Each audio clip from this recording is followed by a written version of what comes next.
لله وكفى والصلاة والسلام على سيد الرسل وخاتم الأنبياء وعلى آله وصحبه وبارك وسلم، خصوصا على خلفائه الراشدين المهديين إلى يوم القيامة. أما بعد فأعوذ بالله من الشيطان الرجيم. بسم الله الرحمن الرحيم. يا أيها النبي إنا أرسلناك شاهدا ومبشرا ونذيرا وداعيا إلى الله بإذنه وسراجا منيرا وبشر المؤمنين بأن لهم من الله فضلا كبيرا. صدق الله العظيم وصدق رسوله النبي الكريم، ونحن على ذلك لمن الشاهدين والشاكرين، والحمد لله رب العالمين. اللهم صل على محمد وعلى آل محمد كما صليت على إبراهيم وعلى آل إبراهيم إنك حميد مجيد. اللهم بارك على محمد وعلى آل محمد كما باركت على إبراهيم وعلى آل إبراهيم إنك حميد مجيد.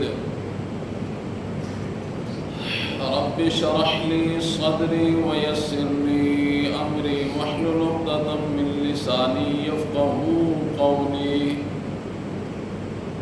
رب زدني علما رب زدني علما رب زدني علما.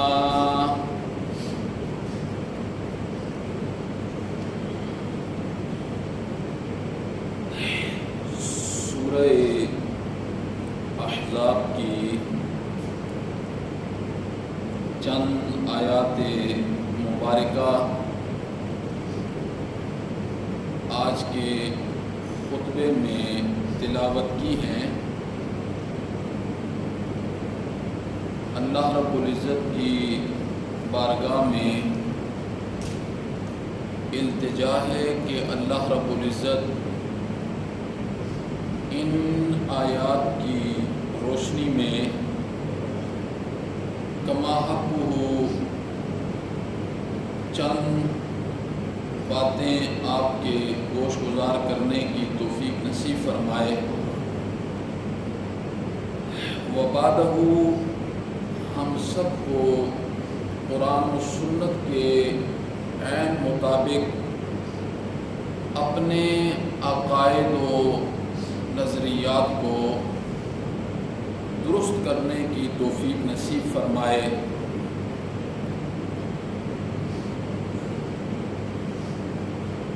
جو آیات مبارکہ تلاوت کی ہیں، ان آیات میں اللہ رب العزت نے امام الانبیاء خاتم النبیین حضرت سیدنا محمد الرسول اللہ صلی اللہ علیہ وسلم کی سیرت مطہرہ کو بیان فرمایا ہے. آج سے انشاءاللہ العزیز میری کوشش ہوگی کہ میں آئندہ آنے والے جو خطبات ہوں گے ان خطبات کو میں امام الانبیاء کی سیرت مطہرہ سے روشن فرماؤں۔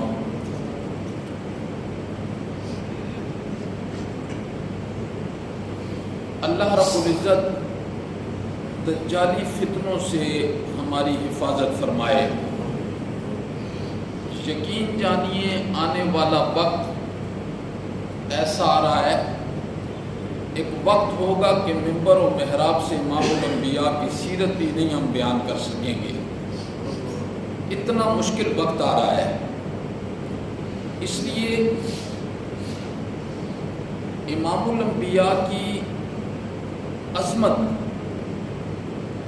یہ کسی انسان نے بیان نہیں کی ہے، یہ اللہ رب العزت کی ذات ببرکات نے بیان کی ہے۔ اور جب تک انسان کے دل و دماغ میں کسی چیز کی عظمت بیٹھ نہیں نہ جاتی، اس وقت تک انسان کے دل و دماغ میں اس چیز کی کوئی قدر و قیمت بھی نہیں ہوتی ہے، وہ اسے فضول سمجھتا ہے۔ لیکن جس انسان کے دل و دماغ میں دنیاوی اعتبار سے میں بات کر رہا ہوں کسی چیز کی قدر و منزلت کا اندازہ ہو جاتا ہے نا، تو پھر اس کی اہمیت بھی اس کے دل و دماغ کے اندر بیٹھ جاتی ہے۔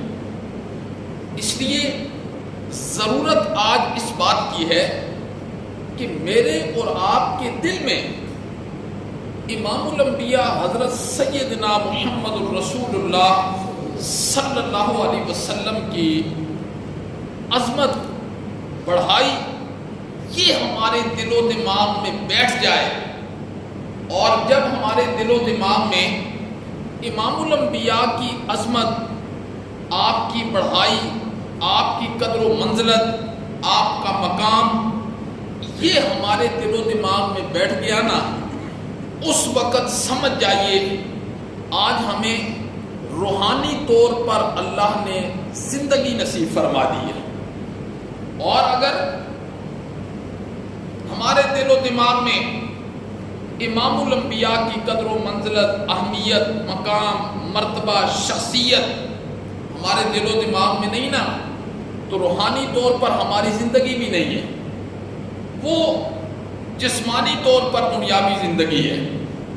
تو ان آیات کے اندر اللہ رب العزت نے یا ایھا النبی، اے نبی صلی اللہ علیہ وسلم، انا ارسلناک، بے شک ہم نے بھیجا ہے، شاہدن، آپ کو گواہ بنا کر، ومبشرا ونذیرا، خوشخبری سنانے والا، جنت کی خوشخبریاں سنانے والا، ونذیرا، اور جہنم کے عذابات سے ڈر سنانے والے۔ ہم نے آپ کو بشیر اور نذیر بنا کر بھیجا ہے، وداعیا الی اللہ، اور دعوت دینے والا اللہ کی طرف سے، بِإِذْنِهِ، اس جملے کے اندر آپ کی رسالت ہے کہ میری اجازت کے ساتھ آپ کی رسالت بِإِذْنِهِ والے جملے سے نکلتی ہے۔ اللہ نے فرمایا میری اجازت کے ساتھ، میری وحی کے ساتھ آپ نے لوگوں کو ڈرانا ہے، وَسِرَاجًا مُنِيرًا، اور آپ روشن آفتاب ہیں۔ بس اس جملے پر میں گفتگو کروں گا، وَسِرَاجًا مُنِيرًا، اس جملے کو آپ نے ذہن کے اندر رکھنا ہے۔ وَسِرَاجًا مُنِيرًا، سراج، چراغ، سورج، وَسِرَاجًا مُنِيرًا، آپ روشن، منیر، روشن، آپ روشن آفتاب ہیں۔ اللہ اکبر۔ حضرت عائشہ رضی اللہ تعالیٰ عنہ کے شعر ہیں جو ان کے اپنے شعر ہیں، ماں جی حضرت عائشہ کے، جو آپ نے امام الانبیاء کی محبت میں بولے۔ اللہ اکبر۔ وہ کیا شعر ہیں؟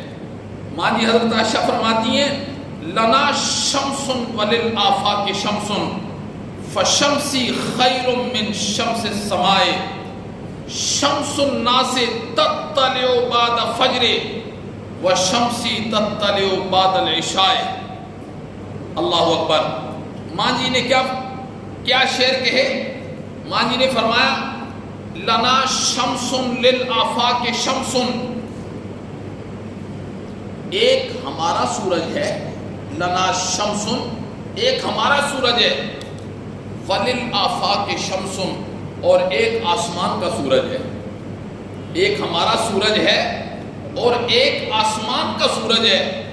آپ نے فرمایا فَالشَّمْسِ خَيْرٌ مِّن شَمْسِ السَّمَاءِ، میرا سورج آسمان کے سورج سے کہیں بہتر ہے، کہیں بہتر ہے. میرا سورج آسمان کے سورج سے کہیں بہتر ہے. اگلے جملے سنیے.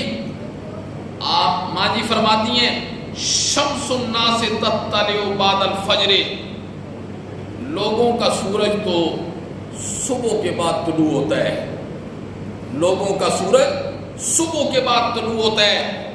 وَالشَّمْسِ تَطَّلِعُ بَعْدَ الْعِشَاءِ، اور میرا سورج تو عشاء کے بعد طلوع ہوتا ہے، میرا سورج عشاء کے بعد طلوع ہوتا ہے. وَسِرَاجًا مُنِيرًا، اللہ نے کیا ارشاد فرمایا؟ اللہ نے فرمایا آپ روشن آفتاب ہیں، روشن آفتاب ہیں. اب دیکھیں آسمان پر بے شمار ستارے ہیں، بے شمار سیارے ہیں، ان میں چاند بھی ہے اور پھر سورج بھی ہے، سورج بھی ہے. اللہ اکبر. لیکن آسمان پر جتنے ستارے ہیں، جتنے سیارے ہیں، چاند ہے، سب کی نسبت، ذرا جملے آپ نے غور سے سننے ہیں، سب کی نسبت جو حسن و جمال، جو حسن و جمال، جو تاثیر اور جو عظمت، روب، دبدبا اللہ رب العزت نے سورج کو بخشا ہے نا. سراج منیرہ، جو اللہ رب العزت نے سورج کو بخشا ہے، اس کا غلبہ اور اقتدار، اس کا غلبہ اقتدار اتنا ہے کہ باقی آسمان پر جتنے ستارے ہیں، جتنے سیارے ہیں، چاند ہے، جو اللہ رب العزت نے حسن و جمال، تاثیر و تصرف، جو غلبہ اور اقتدار اللہ رب العزت نے سورج کو بخشا ہے نا، وہ کسی کو نہیں بخشا. اور آسمان پر یہ جتنی مخلوق ہے نا، یہ روشنی لینے میں سورج کی محتاج ہے، سورج کی محتاج ہے. ستارے روشنی کہاں سے لیتے ہیں؟ چاند روشنی کہاں سے لیتا ہے؟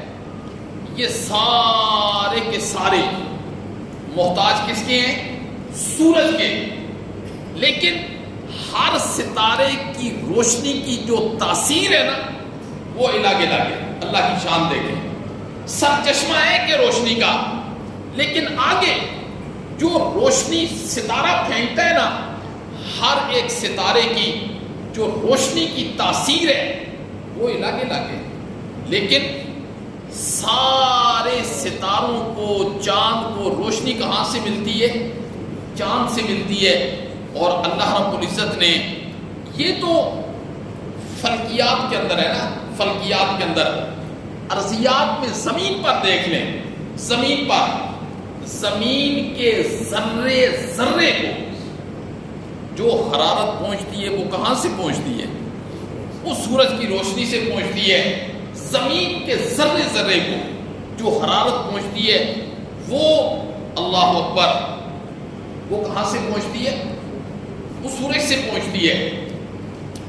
سراج منیرہ، اللہ نے امام الانبیاء کو تشبیہ کس سے دی ہے؟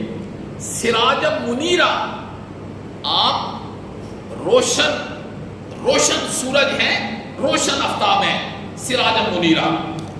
اب سورج کے حسن و جمال کو دیکھ کر یہ دنیا کے اندر بڑی بڑی تہذیب یافتہ قومیں گزری ہیں دنیا کے اندر جنہیں تاریخ عالم نے آج بھی قلم بند کیا ہوا ہے. آج بھی دنیا بڑی بڑی قومیں گزری ہیں, بڑی دنیاوی اعتبار سے بڑی تہذیب یافتہ قومیں تھی. یہ جن قوموں نے سورج کو الہ مانا ہے, سورج کو پوجا ہے, سورج کے سامنے سجدے کیے ہیں, یہ کوئی عام لوگ نہیں تھے. یہ دنیاوی اعتبار سے بڑی عقل کے مالک تھے. یہ روحانی اعتبار سے ان کی عقل مفقود تھی.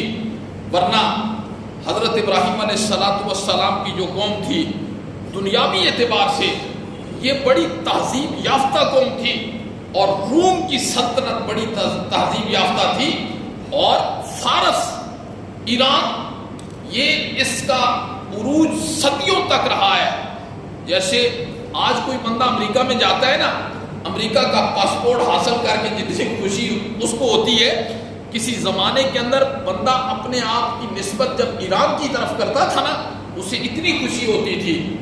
لیکن یہ ساری کی ساری جو قومیں ہیں, اس میں روم ہے, اس میں فارس ہے, حضرت ابراہیم علیہ السلام کی قوم ہے, یہ سارے کے سارے پوجا کس کی کرتے تھے؟ پوجا سورج کی. کس کی پوجا کرتے تھے؟ سورج کی. اور یہ سورج کی پوجا کیوں کرتے تھے؟ ویسے کرتے تھے نہیں. انہوں نے جب تحقیق کی کہ سورج ایسی چیز ہے کہ جو آسمانوں پر بھی روشنی فراہم کرتا ہے, اور سورج ایسی چیز ہے کہ زمین کے ذرے ذرے کو جو حرارت پہنچتی ہے وہ اس سورج کی وجہ سے پہنچتی ہے. تو انہوں نے اللہ ملکہ بلقیس, قرآن نے جس کا تذکرہ کیا, ہدہد آیا. ہدہد جب آیا نا, حضرت سلیمان علیہ السلام حاضری لگانے لگے. پرندوں کی حاضری لگا کرتی تھی, پرندوں کی حاضری. ہدہد نہیں تھا, اس کی ضرورت تھی. ہدہد کے اندر اللہ رب العزت نے یہ خصوصیت رکھی ہے کہ زمین کے جس حصے پر پانی ہوتا ہے وہ اوپر سے اڑ کے اسے اندازہ ہو جاتا ہے کس جگہ پانی ہے, پھر کھودنا شروع کر دیتے تھے. ہدہد کدھر ہے؟ نہیں ہے.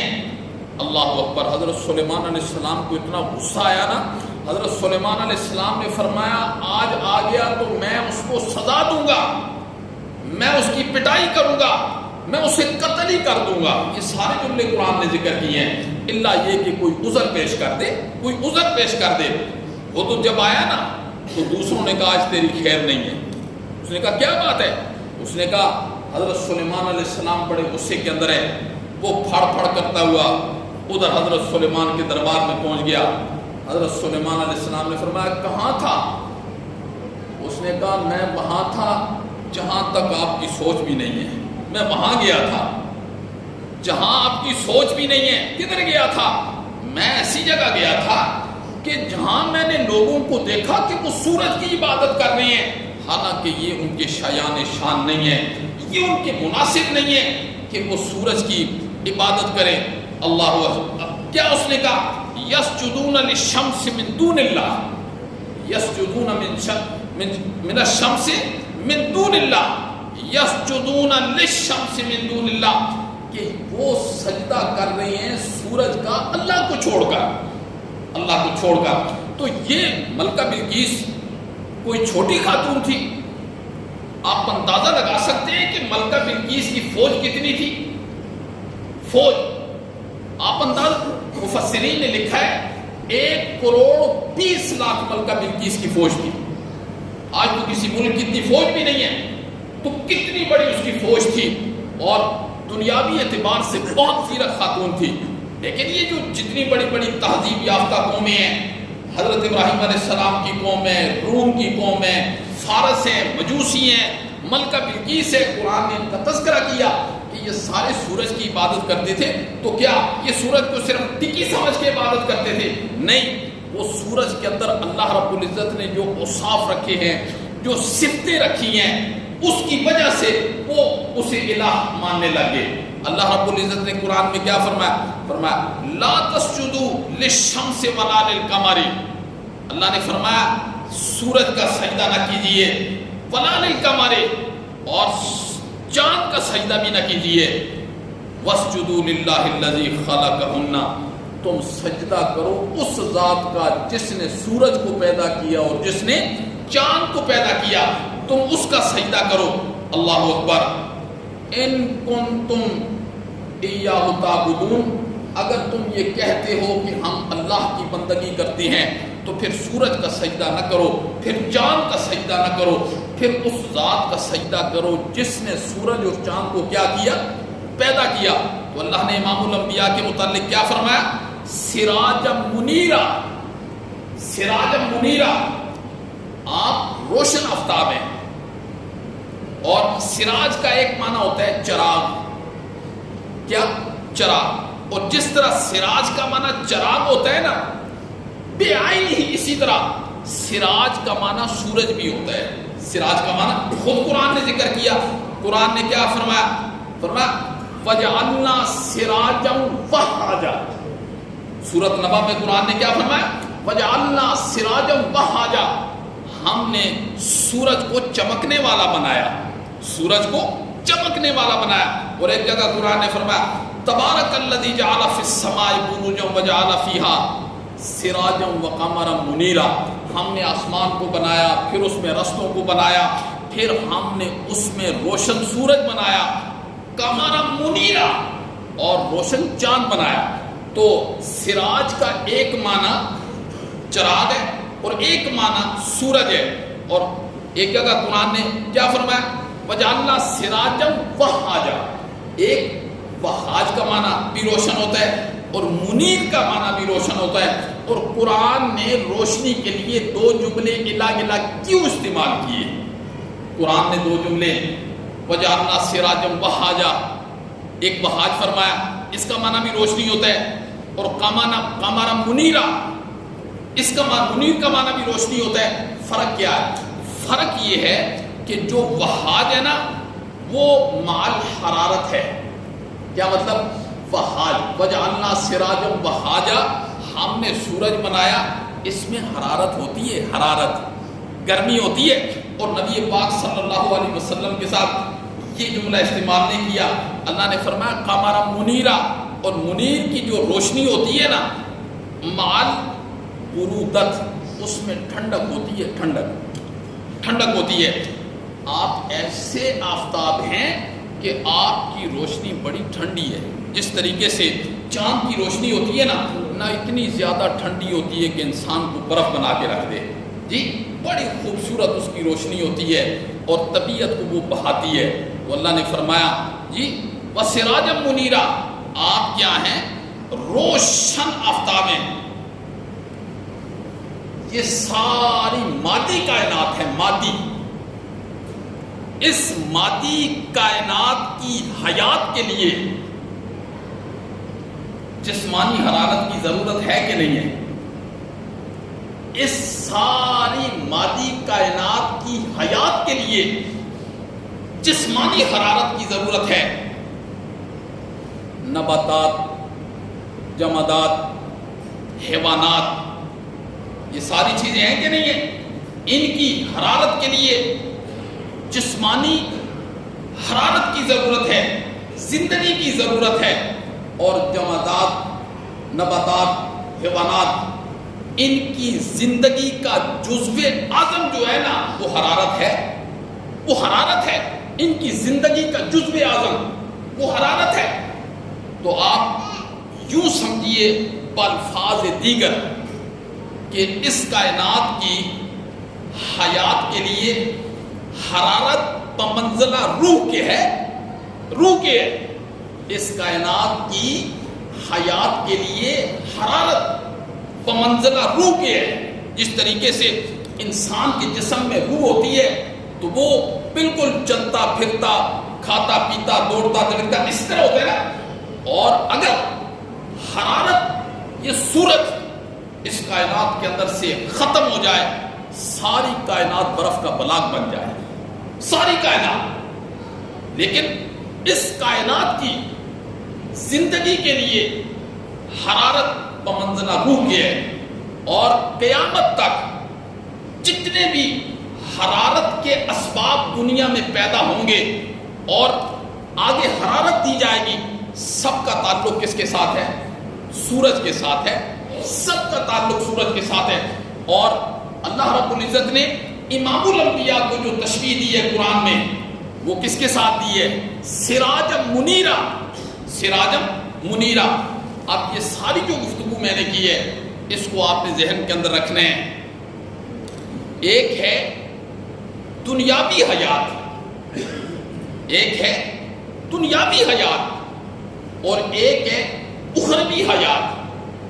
اور دنیاوی حیات کے لیے حرارت کا ہونا ضروری اور لازمی ہے، اور ایک ہے اخروی حیات، اس کے لیے بھی حرارت کا ہونا ضروری ہے.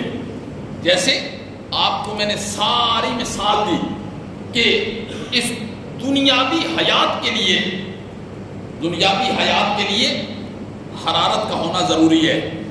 اگر حرارت نہیں ہے تو یہ دنیا کا نظام سارے کا سارا ختم ہو جائے گا.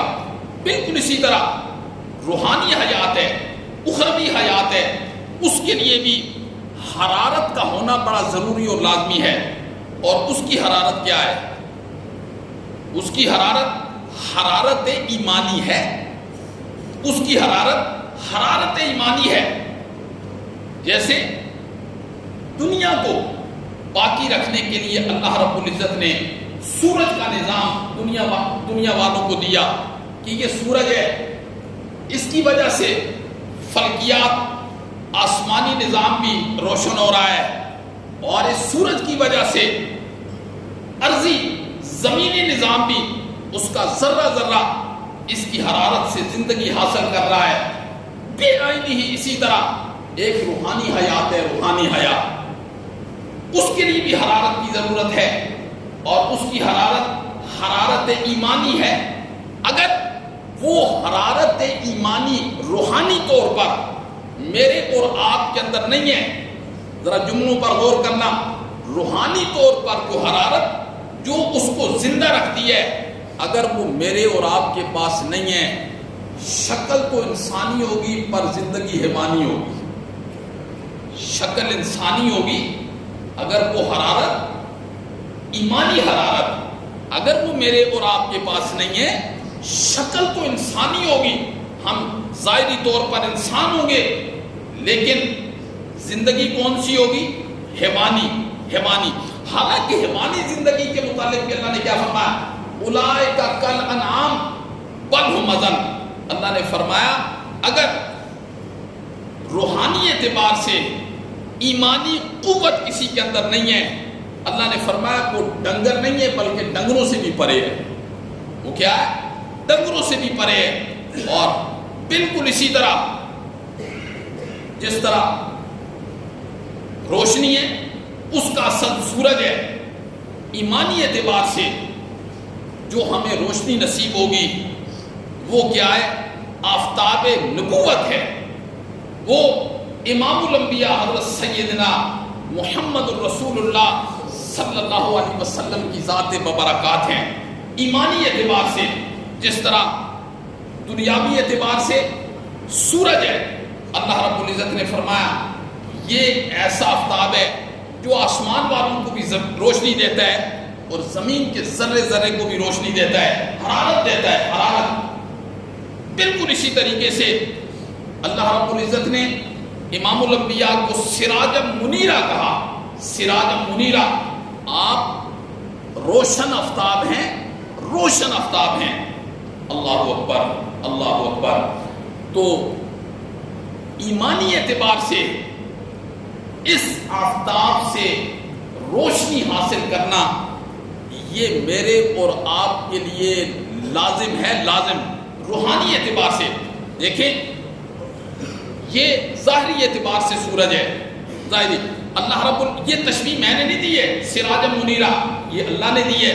اور تشبیہ کے اندر پھر اور بہت سی چیزیں آ جاتی ہیں. دیکھیے سورج جب نکلتا ہے، سورج سب سے پہلے اس کی جو کرنیں ہوتی ہیں وہ کس چیز پر پڑتی ہیں؟ وہ فضا پر پڑتی ہیں. فضا پر کس پر پڑتی ہیں؟ سب سے پہلے جو سورج کی کرنیں ہوتی ہیں نا وہ فضا پر پڑتی ہیں. اور فضا تخلیقی اعتبار سے اس قدر شفاف ہے، اس قدر شفافیت ہے فضا کے اندر کہ فضا اپنے آپ کو ان روشنیوں کے اندر ضم کر دیتی ہے اور اس قدر خوبصورت کر کے ان روشنیوں کو زمین پر پہنچاتی ہے نا کہ بندہ جب زمین پر کھڑا ہوتا ہے تو اسے صرف سورج نظر آتا ہے، درمیان میں فضا نہیں نظر آتی ہے۔ فضا نے اپنے آپ کو سورج پر قربان کر دیا ہوتا ہے، اپنے آپ کو اس قدر شفاف، صاف، خوبصورت ہوتی ہے۔ پھر بلا واسطہ سب سے پہلے سورج کی روشنی فضا پر پڑتی ہے، پھر فضا زمین پر اس سورج کو، اس روشنی کو لے کر آتی ہے، اور یہ ہماری آنکھیں یہ فضا کو دیکھتی ہیں، جی بڑی خوبصورت فضا ہوتی ہے، لیکن یہ ہماری آنکھیں تو دھوکہ کھا سکتی ہیں، لیکن ایک فضا نور آفتاب کی ہے، ایک اس سورج کی فضا ہے، ایک نور آفتاب کی فضا ہے۔ اور نور آفتاب کی فضا کون سی ہے؟ نور آفتاب کی جو فضا ہے وہ صحابہ کرام ہیں کہ سب سے پہلے جو نور آفتاب کی کرنیں جن پر پڑی ہیں وہ نفوس کون سے ہیں؟ وہ صحابہ کرام ہیں۔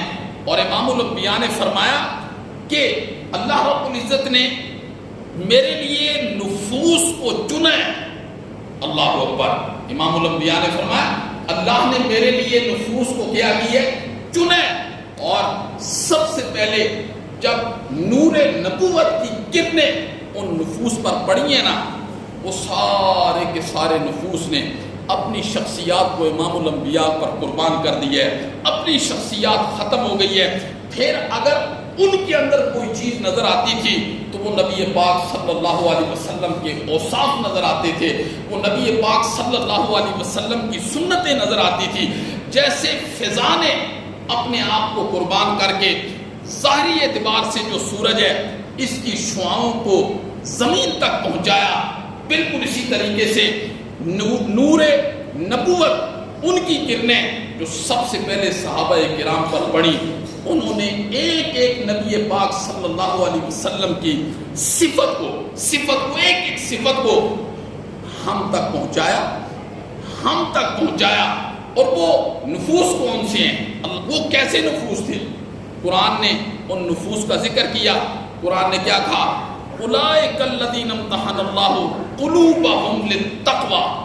اللہ کہتی ہے میں نے صحابہ کرام کے دلوں کے تقوی کا امتحان لیا۔ کس نے امتحان لیا؟ بولو اللہ نے۔ یہ اللہ کہہ رہے ہیں قرآن میں اولئک الذین امتحن اللہ قلوبہم للتقوی، میں نے صحابہ کرام کے دلوں کا امتحان لیا۔ اللہ اکبر!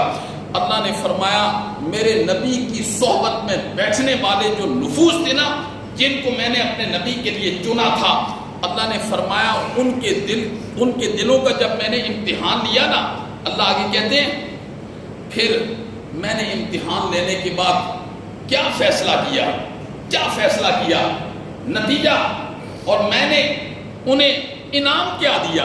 اللہ کہتے ہیں وَلَٰكِنَّ اللَّهَ حَبَّبَ إِلَيْكُمُ الْإِيمَانَ، پھر میں نے ان کے لیے ایمان کو پسند کر لیا۔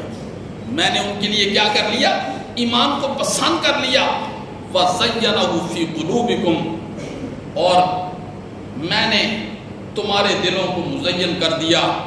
اللہ وَكَرَّهَ إِلَيْكُمُ الْكُفْرَ وَالْفُسُوقَ وَالْعِصْيَانَ، میں نے کفر، فسق اور عصیان جیسی گندی اور برے گناہوں سے اپنے نبی کے صحابہ کو محفوظ کر دیا۔ میں نے اپنے نبی کے صحابہ کو محفوظ کر دیا۔ اللہ اکبر!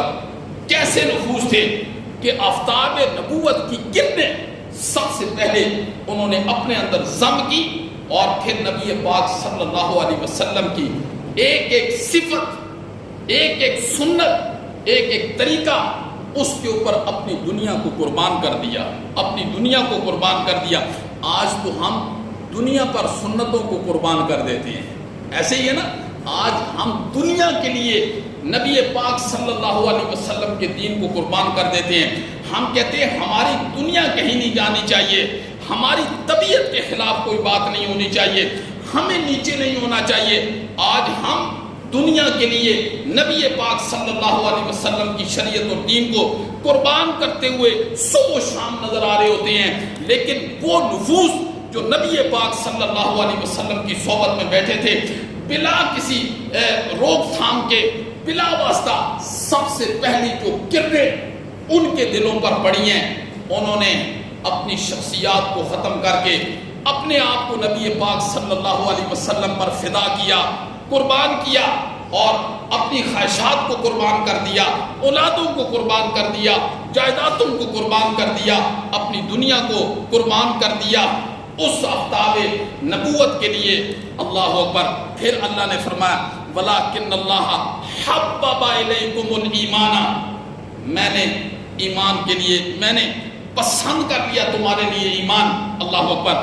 اللہ نے فرمایا اتنے خوبصورت دل ہو گئے تھے میرے نبی کے صحابہ کے۔ ایک گھر ہو نا، ڈھانچہ بناؤ، اس میں کوئی پلستر نہ ہو، کوئی کچھ نہ ہو، جتنا خوبصورت فرنیچر وہاں لا کے رکھ دینا وہ انتہائی برا لگے گا، لیکن گھر ہو خوبصورت، ٹائل لگی ہو، پتھر لگا ہو، خوبصورت روشنی ہو، اس میں کمزور سا فرنیچر بھی لا کے رکھ دیں گے نا، وہ بہت خوبصورت لگے گا، بہت خوبصورت لگے گا۔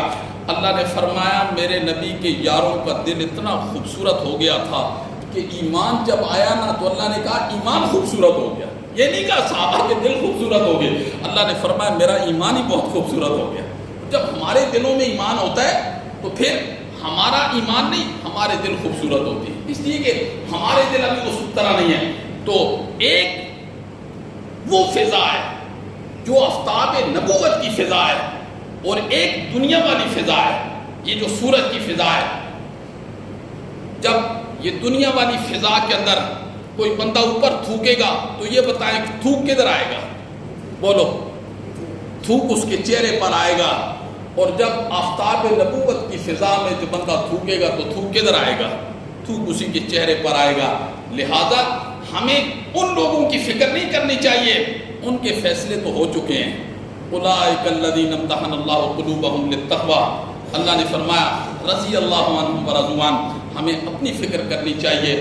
تو سراج منیرہ کی میں نے تھوڑی سی تفصیل بیان کی ہے، انشاءاللہ العزیز آئندہ جو جمعے ہوں گے وہ میری کوشش ہوگی کہ نبی پاک صلی اللہ علیہ وسلم کی سیرت پر روشنی ڈالی جائے، ہمیں پتہ چلے کہ نبی پاک صلی اللہ علیہ وسلم کی سیرت کیا ہے، شریعت کیا ہے، ہمارے لیے کیا حکم ہے، ہم نے زندگی کیسے گزارنی ہے، کیا ہماری زندگی آزادانہ ہونی چاہیے یا ہماری زندگی قید کے اندر ہے؟ دین اور شریعت نے ہمیں قید کے اندر رکھا ہے۔ آزادانہ زندگی تو ہماری موت کے بعد ہے، جس نے یہاں آزادی میں وقت گزارا پھر وہ وہاں قید کے اندر وقت گزارے گا، جس نے یہاں قید میں گزار دیا نا پھر وہاں وہ آزادی کے اندر زندگی گزارے گا۔ اللہ ہمیں عمل کی توفیق نصیب فرمائے۔ ہماری